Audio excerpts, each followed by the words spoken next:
And welcome to our July edition of Moorhead Talks. I'm Tony Tilton, General Manager of Moorhead Community Access Media. Joining us is our former board representative with the Moorhead Board of City of Moorhead, our liaison, Chuck Hendrickson. Chuck, while you were with us for several years now, we have Melissa. Right. But welcome to Moorhead Talks. Good to have you back. And we've talked about a lot of these issues before, but what are some of the things going on in Moorhead right now? Especially, you're part of several different committees. What are some of the committees you're part of? Well, thanks for having me, Tony. Sure. I really appreciate it, and love the studio. I mean, we worked hard on this, and so. Right. Right now, I'm with a number of different boards. I'm with the Clay County Collaborative Board, Clay County Solid Waste Advisory Committee, which, by the way, is my favorite board or committee. The Economic Development Authority, League of Minnesota Cities. I'm an alternate for the MetroCog. On the FM Diversion Authority. I'm on the FM Diversion Authority Finance Subcommittee, and I'm on a Moorhead Public Service as a liaison and alternate. So, Okay. Well, the Moorhead Diversion, that's got to be interesting because right now there's a lot of stuff going on with the Diversion Authority. What's some of the things that you can catch us up with on that? well, right now we're kind of at a crossroads. We had a letter from the DNR stating that I should start from the beginning. Mayor Williams set up a work group Right. with the DNR and the FM diversion to work through some of the issues that we had for, putting up the diversion. Mm-hmm. We got a letter, I believe, a week ago Right. saying that, the DNR said they no longer want to go together with that work group, so that was kind of disappointing. Yeah. Anytime you end communication between two bodies, it's disappointing, but we're going to plow through. We're going to still see if they want to talk over these issues. So, Sure. we're still marching along. We still have meetings monthly. Right. We have budget meetings monthly. So, and we're working hard to get to an end goal. But there's always some bumps in the road, especially with a $2.2 billion project. It's a huge project, the biggest project in North Dakota, Minnesota, and this side of Minnesota's history. So, there are going to be bumps in the road, but we're going to work through them. Sure. Absolutely. Timeline-wise, are we looking pretty good for the diversion still? I mean, we're still looking at, about 8 to 10 years from this point? Yeah, it's still looking good, 8 to 10 years, and we still have a couple lawsuits out there. I mean, we don't know when those are going to be decided, but like I said, we're still planning, we're still engineering, and it looks good so far. And the funding's there. I mean, the federal government has given us the money, and North Dakota passed their sales tax, so it's looking good, and I think it's going to follow the same timeline as it was posted. It might be off a little bit, but I think it's looking good. Good. Sure. Well, you said the Solid Waste Department was one of your favorite Yes. boards. What makes it one of your favorites? It's a fun board, and I saw Sarah's interview, and she loves that board too. It's it's trash. And people think trash, you dump it in a garbage bin and it goes to the landfill. Yeah.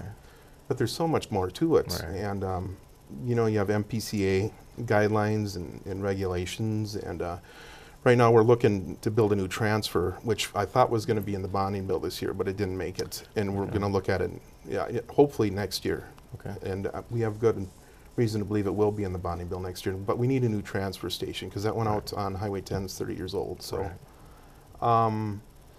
And then just with the recyclables, we have the one bin tote. Mm-hmm. And a lot of people are excited about it. There's a few people who say it's too big, but I mean, you can fill that up pretty quick if you have milk cartons and Right. 4 kids like I have. So, we're striving, and I think that starts this month in July. It should be, as we record this, it's started. So it's the early July of gone. Sure. So, and it's accessible it's easier not to sort. You can just throw everything in one bucket and haul it out to the curb, and it's Right. easy. And we want to take advantage of the apartments too. Apartments really don't have a recycling process, and now they have a container that handles all the recyclables. So And apartments comprise, 30% probably? yeah, If I'd say about of- 30 to of 35% housing, more. yeah, so that's a huge chunk. Just if that starts working, that amount of recycling added to it, it's going to make a huge impact. Yeah, and it saves on our landfill. I just visited the landfill out in Holly. It's kept clean, and we want to keep it there for a long time. We want to keep it there for 100+ years, and I think recycling helps that. I mean, you don't have the plastics and everything filling in. Another thing with the Solid Waste Advisory Committee, there's a bag. We're trying to make people more aware of you can recycle these grocery bags. Right. Because when they get out to the landfill, I mean, they blow all over and they get in farmers' fields and fences. Right. So we're going to start pushing to have plastic bag recyclables. You can find them pretty much in every store. Right. So it's another issue. And then we're still talking about a MRF, which is a material recovery facility, where we just have one garbage. You know, you put everything in there, it goes out to the MRF, and then they separate it. So, and we're talking about a public-private partnership with that. Okay. So that's in the works. So that's a few things with the SWAC, or the Solid Waste Advisory Committee. So there's a lot to do, even with the new recycling setup. There's still a lot more to go. Yeah, and I think a MRF would save on the landfill, and I think it would save us money in due time. But you know, it's still in the planning stages, and we're still working on it. We want to first get that transfer station done, and then maybe work towards a MRF. Sure. Sure. Well, what's out of some of your other committees, or just more in general, what are some of the things that are going on that is something that we may not be totally aware of that maybe you can clue us in on? Well, I'm pretty excited about that 5-stone development, you know, on the Right. corner where that old Amico station was. Sure. There on A Street and Well, what did that do for downtown? I mean, downtown's been a big source of different theories and contention over the years. So, I mean, that's a brand new development right on the corner of 8th and Main. right, 8th and Main. It's you know, we're putting our flag in. It's a beautiful building if you've seen the prints. You're going to have retail on the bottom. Eventide's going to take the 2nd floor, and then you've got the 3rd and 4th floor with living quarters or apartments or lofts. And I think that brings a dynamic to downtown. You have the retail space underneath, and then the office space, and then the living area. So I think that's going to help Moorhead. And then you've got the new addition on, is it First Avenue? Yes. Yeah. Yeah, for sure. And those are coming along awfully well. And you've got the junkyard over there, and you've got Right. the art center. So I think you're starting to see a pickup in businesses there, and I think it's going to look really good. And we do have that new downtown Moorhead incorporated, and I think they're going to help out quite a bit with that area. Okay. So we're striving to get that shaped up. Well, there's some interesting properties in Moorhead, and is it just a matter of trying to find the right developers for that, or is it convincing existing lot owners or store owners or developers to do something with that property? I know it's always been a kind of an issue. How do we get some of this going? I think people are a little hesitant, or developers are a little hesitant to develop the downtown, and I'm not 100% sure why. Maybe it's the Minnesota regulations. They're a little bit more stringent than North Dakota, so you see a lot of businesses going over to North Dakota. Sure. But I think people see that businesses work in Moorhead, and like the junkyard. I'll take junkyard as a prime example. It's Junkyard, always yeah. busy. There are people around there all the time, and it does well up there. And like with the Azul Shopping Center, like with the Brick House and out Right. that way, south of town, that does a ton of business, and it's pretty much occupied now. I think there's about 3 more stores needed, Right. but I see businesses popping up there all the time. So I think there's a misconception that businesses won't work in Moorhead Right. when in fact they do, and they work well. And people in Moorhead are going to shop in Moorhead. So I think it's a loyalty from the citizens of Moorhead to shop at those businesses. So I think developers are starting to realize that too, that you can build a successful business in Fargo Moorhead on the Moorhead side. Right, yeah, for one thing, downtown Fargo is getting quite condensed. There's not a lot of room there Right. anymore. And so it's either grow somewhere else or look at this side of the river. And I think marrying that to a certain extent might be the natural solution to that. Obviously the mall is right over the bridge from downtown Moorhead, and we're connected a lot with the link system and Link FM. Sure.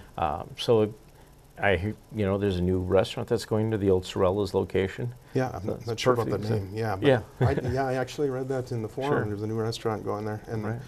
and that's a good place to have it. And hopefully the Moorhead Center Mall, I think it's making gains. I mean, you've got the couple restaurants in here right now, and you've got Herberger's, and you've got Furniture for Less, and maybe we can build out on that. But things in Moorhead are looking good economically. You're starting to see new businesses, new interest in Moorhead, and I think it's with the border cities legislation too, Right. where we can compete on a level playing field with Fargo. Yep. The border cities legislation, that was just passed, Right. correct? And so go into a little more detail about what that encompasses and what that'll bring to it. It basically gives tax breaks to businesses who want to operate in Moorhead, and they want to keep it on a level playing field with Fargo. Right. And it's usually passed every 2 years. Right. Now, I know the council's kind of eager to get that stretched out a little bit to maybe 6 years, so they don't have to go back to the legislature Sure. every 2 years. But it makes it more appealing to work in Moorhead and build businesses in Moorhead. Right. So, and it gives tax incentives, and it helps businesses grow in Moorhead. So it offsets some of those costs that people argue that there's an issue with Moorhead or Minnesota as opposed to North Dakota. Some of those you're not going to completely correct, but Right. it at least gets it closer so you can do business here. Are there some things coming up, or are there any things in the wind that you can talk about at all that you've heard of? I've heard. I basically find out when the public finds out. I don't have a special inroad in All right. when businesses are going to come up. But I've heard. You know, it's starting to pick up, and you might see a couple more restaurants.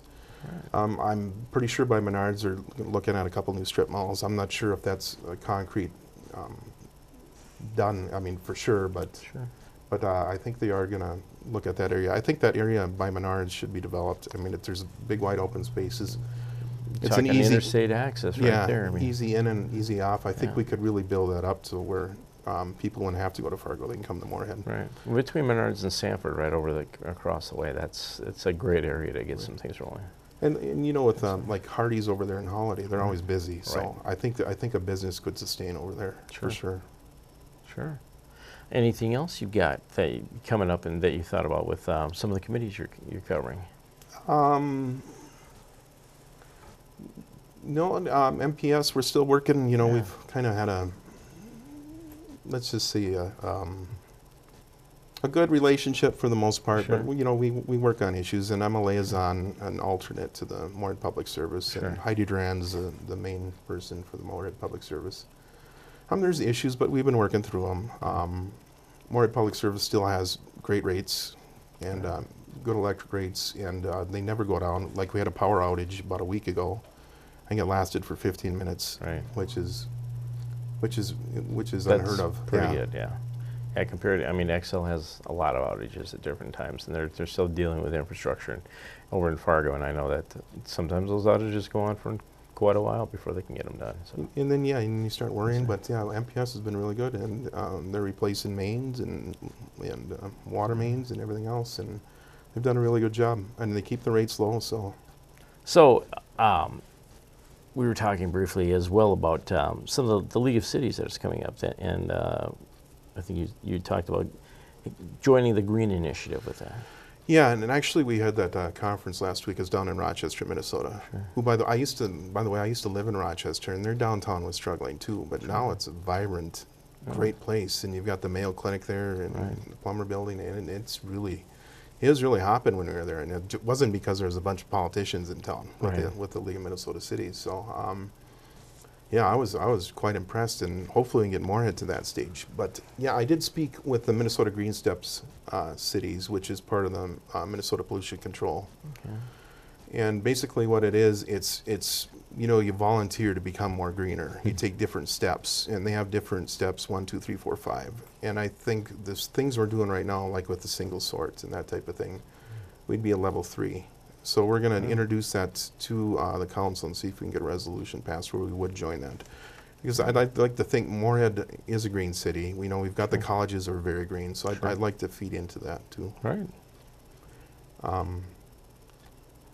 Well, then there was also some of the issues we talked briefly about too with housing issues in the area. I mean, there's always a demand for housing, but in particular for those 55 and older, I think. Is that one of the things that we're talking?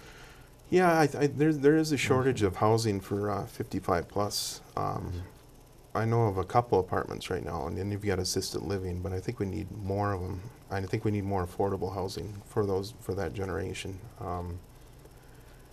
they're the baby boomers. There's going to be a lot more of them in 10 years that are going to retire, and I think they want to be, with people their own age. I think that 55 plus housing, creates an environment where they can talk and they feel good and they can chat, and and not everybody is moving down the floor to Arizona for the winter. So I mean, they can converse in their rooms, in their social rooms, and I think it's a good. I think we need more 55 plus, and I would, I'd be willing. I'm open to tax incentives if people did build those 55 plus, because if you have the 55 plus housing, those baby boomers are going to move there, and then they're going to leave houses, and I think we need to fill. I mean, we're expanding out south and east, but I think we need to fill in. And I think if you have those, those baby boomers moving into those apartments or type complexes, I think you can have these younger couples coming in and buying those houses. So, yeah, I'm open to any ideas that can get in to get those apartments built or townhomes or what have you. Well, that's a prime opportunity for somebody to who's a developer of some kind to look at something along those lines. Yep. I know retirement communities are large, but this isn't necessarily retirement. It's like interim, and going. It's not assisted living. No. It's for that vibrant generation that's still very active, but maybe they just want to downsize. Right. They only need a condo townhouse instead of the large house they had, with all the kids.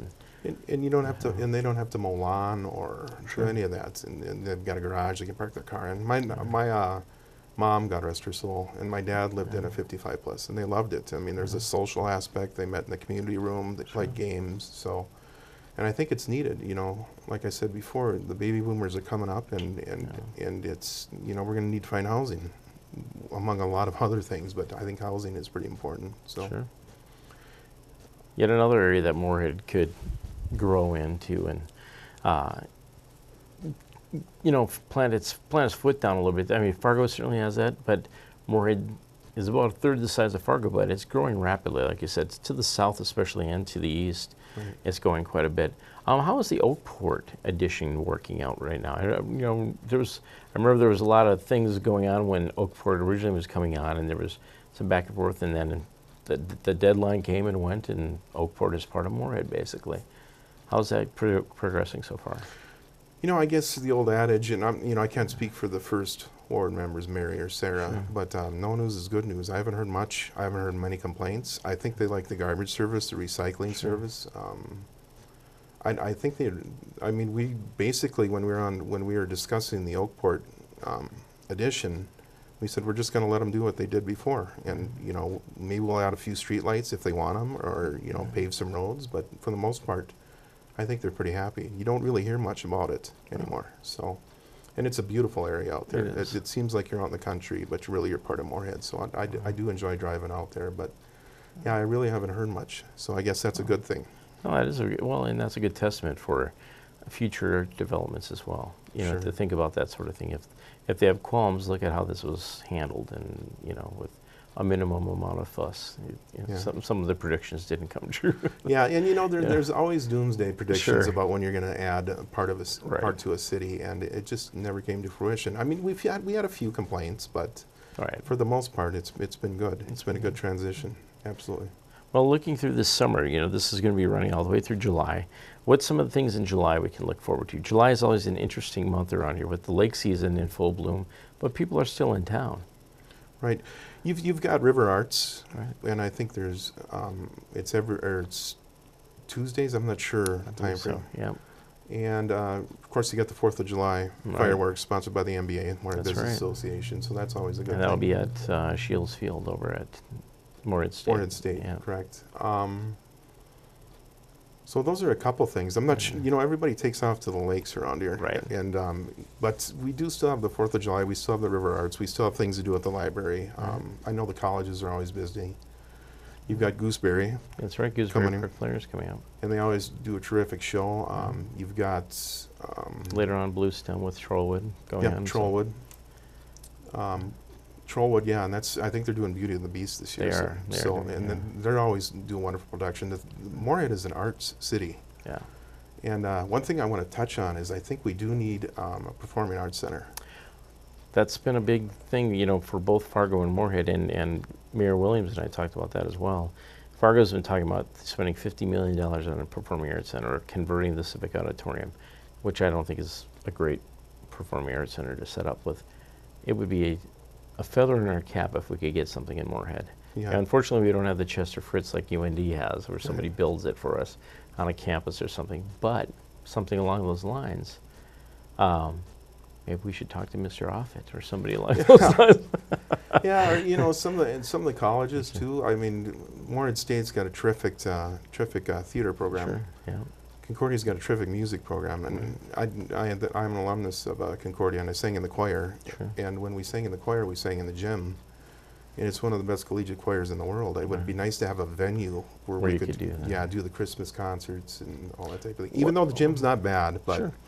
to have a venue where you could showcase, you know, either Moorhead State or Concordia and some of their music, I think it would be fantastic. Well, in a performing arts center that would bring in touring Broadway productions or any local production that wanted to locate there is, you know, there's a lot of things you can be doing with that, and it becomes a hub for other development then too. Obviously restaurants and things like that. So Right. it doesn't, you know, a downtown location might not be a possibility because of the way downtown is situated right now. But I know some space by Menards over Exactly, there. Menards, Sanford area out there, that's a great aspect. You know, you could maybe work that in with the partnership, maybe Sanford. I know they sponsor a lot of things, you know, it's just a thought, but I think if you have a destination place out there, you'll see businesses explode. Especially, and if you have especially if you have college kids involved, I mean, that'll maybe keep them here. My big thing when I ran back in 2013 was to keep the college kids in Moorhead. Right. A lot of them go over to Fargo, you know, during the weekend, and I love them to stay here. And if we Right. provided some of these avenues where they would stay here, I think it'd be a feather in our cap. Well, that, you know, Junkyard is one of the good ones that's kicked off, and the nightlife scene has changed quite a bit in Moorhead over the years. I'm old enough to remember the Zodiac and you know, all those other places. And then, you know, obviously there was Kirby's and Ralph's, you know, and those are sorely missed venues. I know when that left, that was part of a different development plan for downtown. Has there been talk of trying to encourage some of that coming back, or is Moorhead okay with downtown as it is with that? I mean, there were issues, of course, when those kind of venues were here as well. And you still have a few of those in downtown Moorhead, but obviously not to the extent Fargo has. You know, I think like a live music venue would be good. I remember going to Kirby's when I was in college. And that was the best live music place around. Yeah, and it had cheap beer. Sorry, Yep. but yeah, No, that was the point. yeah, and we'd go in there and hang out and listen to good bands like Soul Asylum used to play there and Gear Daddies. So I think we can bring that back. Yeah. I think live music in Moorhead would go well because we are the arts city, and I'm getting more and more convinced that if we center around the arts in this city, I mean, we're going to do very well. And you know, but I think live venues for music or plays or anything like that would do well in Moorhead right now, and it would just build up that economic development, and you'd see things popping up. Because these these businesses, restaurants or what have you, have to realize that you have a ton of college students in town, Right. and they would rather stay in Moorhead, is what I've heard. Well, not only to play, but also to work. You know, Yeah. that's the thing. If they don't have to commute that far, they're going to stick around. Yeah, if they can walk to it or bike to it, I mean, Right. that's just another plus. And hopefully, you know, with that new downtown development, the Downtown Moorhead Incorporated, DMI is what they call it. I mean, hopefully they can work on that where we could keep those college kids in town. So, you know, I look at the future of Moorhead with business development. It looks pretty promising. So we've been talking a lot about Moorhead. So tell us a little bit about you, Chuck. You've been part of the council for a while now. Yeah, it's been about 3.5 years, and I have a 5-year term since the elections were bumped back to even number of years. Bit about me, I grew up in Warroad, Minnesota. Right. I didn't play hockey. My wife grew up in Roseau, and we call that mixed marriage up north. I have 4 kids. I have a daughter, Hannah, who just graduated from Moorhead High. Nice. She's going to be going on to McAllister next year. Oh, The son, Marty, who's 17. Son, Max, who's 8. And the son, Gavin, who's 4. All right. So I really have 2 families, is what they Sure. say. Then I went to Concordia. And so I've been on and off in Moorhead for about 25 years now. Okay. So, and I've learned to call Moorhead home. Even though I grew up in Warroad, my wife and I both consider Moorhead home. Sure. And enjoy being on the council. My dad was mayor up in Warren for 10 years, so it's kind of in my blood to run. And my mom, you know, before she passed away, she asked, "Are you ever going to run for office?" And I don't know if it was a sign or not, but I said, "Yeah, I'll go up right now and apply and you know, file for city council." And I don't know if it was a sign or what, but I did that. And then she got sick during the campaign, and fortunately passed away a day before the election. But she was a driving force in me. Same with my father, who lives in Moorhead now. Sure. I saw him do a lot of good up in Moorhead and take that town to a whole different level. So, and I wanted to follow in his footsteps. And I still ask him advice. He's 76 years old, but he still remembers, you know, all the meetings and that, and he's part of the League of Minnesota Cities. So I ask him quite a few questions, what you've done in this situation or that situation. So he's a great advisor. So You can't beat Dad for advice like that. no, I mean the wisdom. You don't comprehend the wisdom when you were young, but you sure as heck do now. So public service is basically in your blood. Yeah, and you have to give back. If you've been blessed, you have to give back, and I've always believed that, and that's what my mom believed. She was a big Humphrey fan, Hubert H. Humphrey fan, and you know, Hubert H. Humphrey was totally public service, so, and she kind of followed him. And so, and then, you know, I follow my mom's, and so it's always been in my blood, and I truly do enjoy serving the public. Right. Well, it's good to have you here, and we got another couple of years with you, and we'll look forward to the next election. Which, actually, we're going to give a couple of years for the next election. Everyone's got to chill down a little bit and just get to work on things. Yeah, and you know, it's always in the back of your mind, but yeah, sure. It'll come soon enough. Sure, yeah, very true. Well, thank you very much, Chuck. Thank you for having me. I appreciate it. We'll see you again soon. Sure. We'll be right back with a little more on Moorhead Talks right after this. No Sort Recycling is coming to Moorhead this July. In mid-June, Moorhead residents will receive a new tote. If you currently have a gray garbage tote, you'll receive a new blue tote for your recycling. Apartment buildings will also have additional containers colored blue as well. Now everyone can participate in recycling. You'll still separate recyclables from garbage, but now all recyclables can be in one container. Your day and week of collection all stay the same. The only difference is you'll have just one new tote for recycling. The 4 drop-off locations will remain available for your use, but you'll still have to separate materials there. The ease of recycling and keeping Moorhead clean will only cost an extra 75 cents each month. Check out the website, cityofmoorhead.com/recycle for more details, and remember, this July, No Sort Recycling is coming to Moorhead.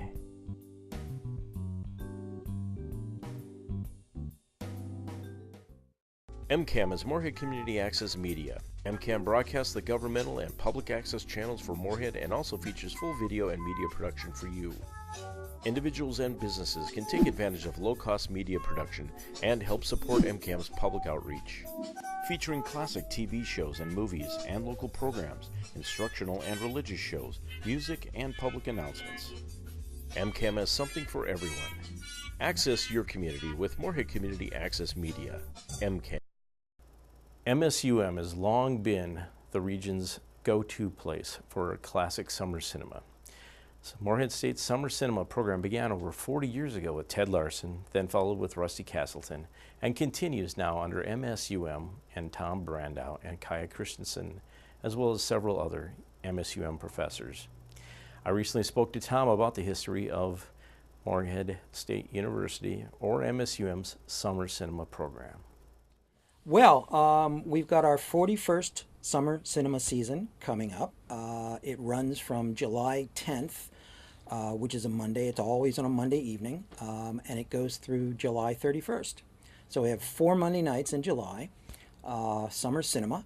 They're all silent films, and they're all accompanied by the mighty Wurlitzer organ in Weld Auditorium here on the campus of Minnesota State University, Moorhead. Well, it all began, back in the 70s. I believe it was the early 70s with Ted Larson. And then, Ted brought Rusty Castleton on board. And it was, back in the day, from my understanding, because I wasn't here then, it was a longer season. It was at least 8 weeks And from what I've been told, even longer than that. It went all summer. And it was a mix of silent motion pictures and also sound films. And so they mixed it up. So some of the films they would obviously accompany with the Wurlitzer, and some of them all, had their own soundtracks, and so they would just run the film that way. Things changed simply because, with the passing of time, and of course Ted passed away, and then of course Rusty passed away, and in order for us to sort of manage the series and keep it to a level that we could support, we brought it down to 4 Mondays in July. And it's been that way now for at least the last 5 or 6 years, last 5 or 6 seasons. And because we did that, we decided that we're going to make them all silent films and get more out of the Wurlitzer that way. Have more more of an opportunity for the Red River. I'm going to get this right. The Red River American Theater Organ Society. Give them more of a chance to come in and play that organ, accompany those silent films. One of the things that we've tried to do is to mix it up so that, yes, we show titles that a lot of people who are familiar, especially with the silent era, they recognize, and stars that they recognize, Chaplin and Keaton and Harold Lloyd, whatever. But we also try to show films that aren't screened as often. And so, for instance, this series, we're showing a Hoot Gibson feature. And it's a feature, quite frankly, I've never seen it. It was actually suggested to us by Dave Knutson, who is one of the guys who comes in and plays the Wurlitzer, accompanies the films.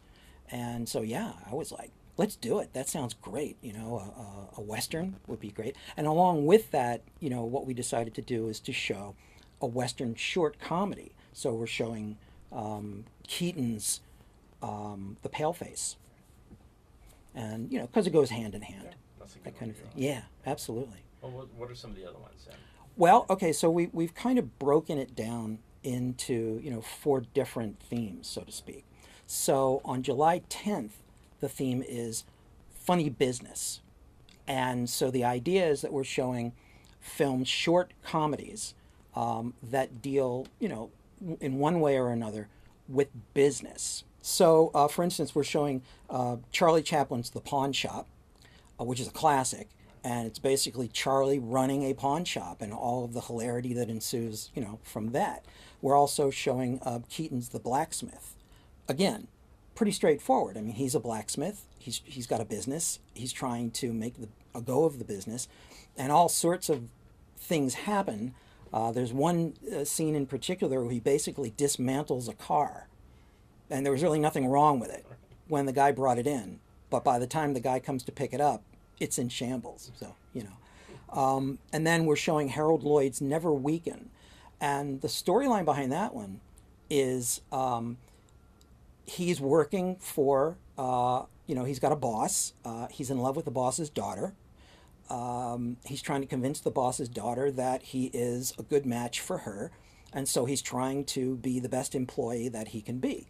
And hilarity ensues. So the on July 17th, we're calling that the Wild West. And that's where we're going to show the Hoot Gibson feature, which is the Chip of the Flying U, 1926, I believe. And then we're also accompanying that with the Keaton short, The Paleface. Then on the 24th of July, the theme is World War I. So we're commemorating the 100th anniversary of America's entrance into World War I. And so we're showing 2 films. They're both Chaplin films. One is actually what's considered a propaganda film. It's called The Bond. It's a short film. It's 10 minutes long. And what it is it was an attempt on Chaplin's part to try to support the war effort by raising bonds And so, but they use the word bond a couple different ways. So in the film, it talks about the bond of marriage, the bond of friendship, and then of course, bonds, and how you can support your country's war effort by buying bonds. And it's very interesting. It really is. And after that, we're showing the Chaplin feature Soldier Arms, which is a comedy that Chaplin did about the war. He's basically a private. He's on the front lines in France, and he's trying to become a hero. And of course, hilarity ensues, even though it is, World War I was no joke. No. And being on the front lines in the trenches was no fun. But of course, it is a Charlie Chaplin film, and so we're showing that. And then we're finishing up the series on July 31st, and we're calling it Nautical Nonsense. So it's 3 short comedies. All of them have something to do with the water or boating, pirates, that kind of thing. So the first film that we're showing is The Boat, 1921 Buster Keaton film.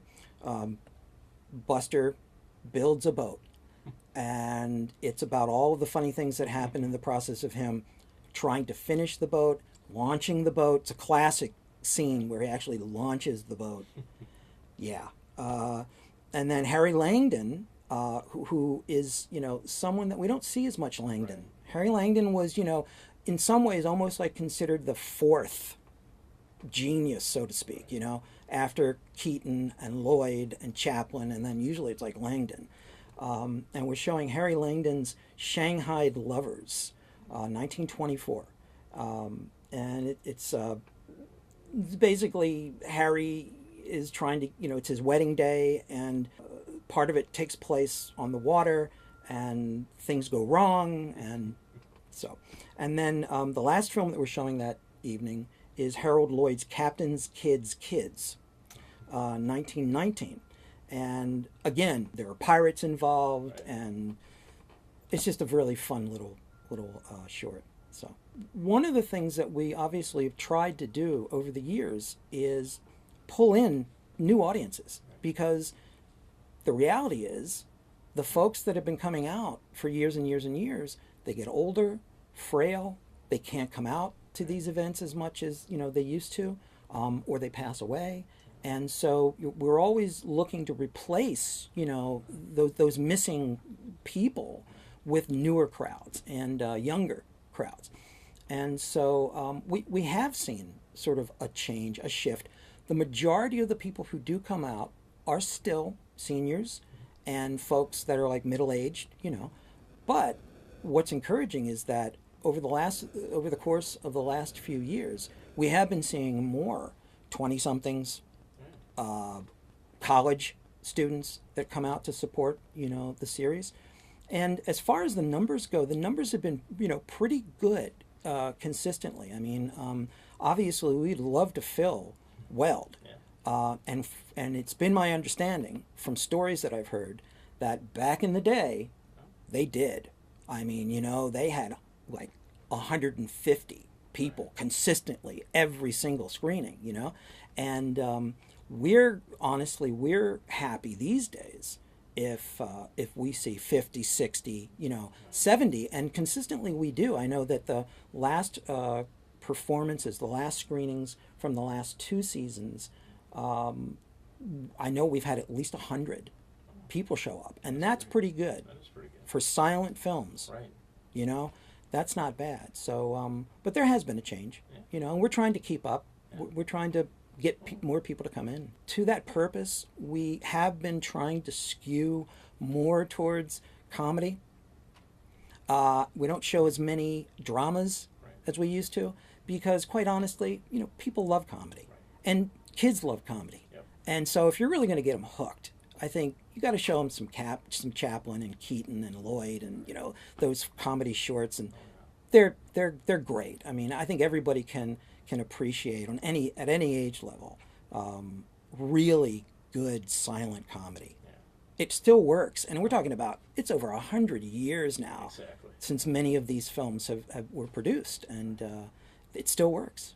Yeah. But summer cinema kicks off all the month of July. It does. Starts July 10th and goes through July. Last show is July 31st. And and there's also pre-screening music that's provided by the Red River American Theater Organ Society folks. And that starts at about 7:15.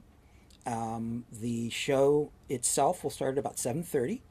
Each show will be introduced by someone from the community who has some kind of interest or background, either academically or they're just a fan, of film, old films and whatnot. You can, and as far as, getting tickets, we sell tickets at the door the night of, but you can go online and buy tickets as well. So yeah. And they're only $4. And they're only $4. I mean, $4. $4 is a bargain for the entertainment that you're going to get. And the last show, we have a tradition that the last screening of the season, we always have ice cream treats at the end, and then we also open up the organ and the organ loft, and we show everybody, like, this is where the pipes are, and this is how this works. I've never seen how big that thing is. It's huge. It's huge. Yeah. So that's another reason, that final show. Come on out, have some ice cream afterwards, take a look at the way the organ works, and come out and support this series that's been around now for 41 seasons. And it's one of the few in the country still going like this. It sure is. There are not that many college campuses that actually have Wurlitzer organs associated with their auditoriums, where they show silent films accompanied with live organ music. So it's rare, and it's a real treat. Coming up after this brief break, we're going to look at a couple activities with Moorhead Parks and a return to the stage of a very famous and longtime theater program. The Red River rises and floods often in the spring and sometimes even summer, but Moorhead has addressed community flood risk and now has great flood protection. Moorhead's made the investments over the last 4 years so that never happens again. The flood can be managed and not be an issue for the residents that live here. Moorhead invested in flood protection, so now Moorhead is out of the sandbagging business. Only a few areas, and soon to be less than 30 properties in Moorhead, require flood insurance. Levees and flood structures that protect Moorhead neighborhoods are soon to be FEMA certified, exempting those properties from required flood insurance. Keep that flood insurance money in your pocket. New homes built in Moorhead subdivisions do not require flood insurance for federally insured mortgages. So if a person did not have to have flood insurance on their home, instead of buying a $200,000 home, they can buy nearly a $250,000 home and not have their payment increase. Well, Moorhead's got a lot of very nice developments. It is really a neat community to live in. Moorhead Parks has a plethora of events and activities all summer long. River Arts returns for 5 special nights this summer. River Arts happened on June 13th, and I got an early look at it in Memorial Park. River Arts features horse-drawn carriage rides, inflatable games for the kids, and other kid-friendly activities, arts and craft vendors, food, ice cream, and much more. Concerts began at 6 p.m. River Arts will also be July 11th, July 25th, and August 8th from 5:30 to 8 p.m. in Memorial Park, Moorhead. For a listing of concerts, sponsors, and more information, go to moorheadparks.com or call 218-299-5340. Also happening this summer are canoe and kayak rentals, available right now through August 27th at the Yumcomp Center. Only $8 per vessel per hour on Wednesdays from 6 to 9 p.m., Saturday 1 to 5 p.m., and Sundays 1 to 5 p.m. River paddling excursions also happen on July 18th and August 15th. Please check at moorheadparks.com or call 299-5340. Explore the Red River this summer with Moorhead Parks. And topping off the summer is the return of the Moorhead Farmers Market. The Moorhead Farmers Market opens Tuesdays, and it's on July 11th through August 29th and September 5th and the 12th at the Moorhead Center Mall parking lot, starting each Tuesday at 2 p.m. Vendors are welcome. If you have produce or other handmade items to sell at the farmers market, call 299-5296 to reserve your space today. Go fresh, go local. Come to the Moorhead Farmers Market Tuesdays all summer. And these are just some of the activities going on all summer long with Moorhead Parks. Check them out online at moorheadparks.com. We'll be right back. The Extra newspaper is the legal paper of record for Moorhead and legal newspaper for the state of Minnesota, also covering Clay County and Moorhead school legal notices. But the Extra is also the Moorhead community newspaper. Retired Judge Tom Davies is a featured columnist, along with columns by Nancy Edmonds Hansen and much more. The Extra is a free weekly publication available in the region. Pick your copy up each Thursday for local news, columnists, and events. Visit us online at thefmextra.com or find us on Facebook as The Extra Newspaper. The Gooseberry Park Players return to the stage coming up this summer. I recently talked with one of the festival directors. This year you're doing Joseph, right? Yeah, How's it going so far? it's going great. It's Yeah. been so much fun, and the kids are fabulous. Well, where do the kids come from for Gooseberry? Well, they come from all over the FM area.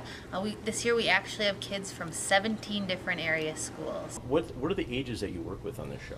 We have 11 through 18 is the age range. Now it's changed a bit because it used to be outdoor. You've been indoor now for several years, though, right? Yep. It was at Concordia, and now we moved over here to MSUM, and we're very grateful to That's great. have the So space. there's no issue between you and Straw Hat fitting in the schedules? No, and things? actually, it works well together because the kids get to go see their preview shows, and some of the Straw Hat people come and work with the show, so it's a really good partnership. Fantastic. So with Joseph, is there anything in particular that you're impressed by so far with the kids? You know, their work ethic. They always want to be better. They always want to be working hard and want to know what they can do to be better, which is just amazing. This is a really, really ensemble focused show, so there's a lot of people on stage a lot of the time, which is really awesome. Caden Mosier is a newcomer to Gooseberry this year. He's playing Joseph, and he's doing just a fantastic job. And the narrator part is usually one. It's split into 5 different parts, which is really exciting. So just lots of people having opportunities. Yeah, well, and the set looks pretty interesting. Now, who did the set design for you? David Wilhelmy, he's the production designer. And Excellent. Now you've got kids climbing up like several levels up. Any trepidation on your part? well, you know, we went through a nice safety talk, so we Gotta should do be that. okay. So, what else can we look forward to with Joseph with the production? Well, it always is moving. It's not going to be boring. There's a lot going on. All right, and then costumes and music and everything. Everyone who's seen the show knows it, but every production is different. Yeah, we're doing a more modern twist on the show. So the costumes are updated. The music is reorchestrated a little bit to be more updated and modern, which is something that's really exciting for us and exciting for the kids, just to do something a little bit different. Right. Now, if kids are interested in getting into Gooseberry for next year or for other events through the year, what should they do? They can go to the website, which is gooseberryparkplayers.org. We also have a Facebook page, and just check that out. Usually auditions are end of March, early April. So if they're interested, just watch that for when it's posted. And then when are the times and the dates and tickets where they can get? The show is 11th through the 16th of July, and it's at 7:30 p.m. On the 16th, it's a matinee at 1 o'clock, and they can get tickets by going to gooseberryparkplayers.org. Thank you for joining us in this midsummer edition of Moorhead Talks. We'll return again through the month of August, featuring some looks at the Moorhead Airport and several other things, as we also gear up for fall. You can see us online anytime at moorheadaccess.org and on our YouTube page. Go to moorheadaccess.org for the link if you're missing it. Otherwise, tune in here throughout the day, throughout the month.